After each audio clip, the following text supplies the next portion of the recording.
Good morning. I'm Gabriel Hortobagyi. I'm the chair of the Department of Breast Medical Oncology at the MD Anderson Cancer Center.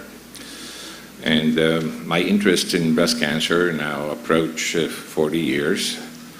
And over the past 20 years, I have focused on the development of targeted therapies and a particular area of interest of mine, which is genetic modification or gene therapy. When I started in breast cancer, it was in the early days of chemotherapy, and about which we knew relatively little. And we were relying very heavily on a series of hormonal treatments that, to a large extent, have been replaced by novel endocrine treatments today. We are clearly in the era of targeted therapies, and very often we are tempted to believe that we have invented this wonderful new intervention. But targeted therapies go back at least 100 years. In fact, in the mid-1890s, a gentleman by the name of George Beatson described how several women, young women with metastatic breast cancer, for whom there was no treatment at that time, responded very well to the removal of their ovaries. This became then one of the existing options for such women. And fast forward a number of decades, and a detour through another gentleman called Huggins, who later went on to become a Nobel Prize winner, who then described how the removal of the adrenal glands, two little egg-sized organs on top of your kidneys, caused regression of prostate cancer. Later, this was extrapolated to breast cancer. So now we have the removal of ovaries and then the removal of the adrenal glands as two effective hormonal interventions that were then used for the management of breast cancer. In the mid-1940s, early 1950s, cortisone and its close relatives, estrogens and androgens, were described, and they joined oophorectomy or ovarian ablation and adrenalectomy as treatments for metastatic breast cancer. So these were the agents we used, and they were an entirely different spectrum of treatments from what we use today. The only one of them that survives today is ovarian ablation, which takes several different phases today. Either surgical removal of the ovaries, radiation to the ovaries, or chemicals that suppress ovarian function. In the 1960s, we became aware of two very important observations.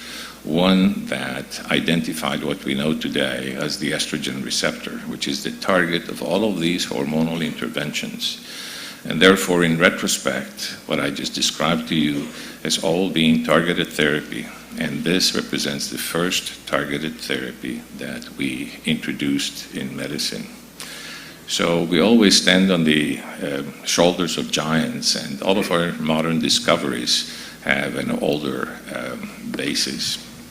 Now, since the 1970s, in addition to identifying the estrogen receptor and using the estrogen receptor as a marker for who is going to benefit from hormonal therapy and who is not, we, the community, and giants like Angela next to me, have contributed enormously to the development of newer drugs. First, tamoxifen, then the aromatase inhibitors, more recently, the chemicals that suppress ovarian function, and analogs of tamoxifen and newer aromatase inhibitors on which we base much of our treatment today. So this has been a journey of about 115 years now. And the face of hormonal therapy today is entirely different. It is an intervention that is much better tolerated. It is an intervention that is much easier to apply. And it is an intervention that is more effective today than it used to be in decades earlier. It is a very important part of what we do, both in the treatment of patients with metastatic breast cancer and early breast cancer. And it is a very important treatment because about 2/3 of women with breast cancer have a tumor that expresses large quantities of the estrogen receptor and therefore are, in principle, good candidates for hormonal therapy.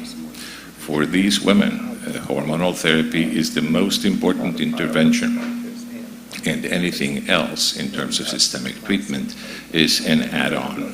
It's a supplementary treatment. Not less important, but it's not the main treatment. We are today, along with other targeted therapies, using or starting to combine hormonal therapy with other targeted treatments in the hope of overcoming resistance that develops to hormonal therapy. And that's the next generation of studies in which many here in the first 3 or 4 rows are involved. And we hope that with those combined therapies, we will continue to make progress in the control of metastatic breast cancer. Thanks, Gabe.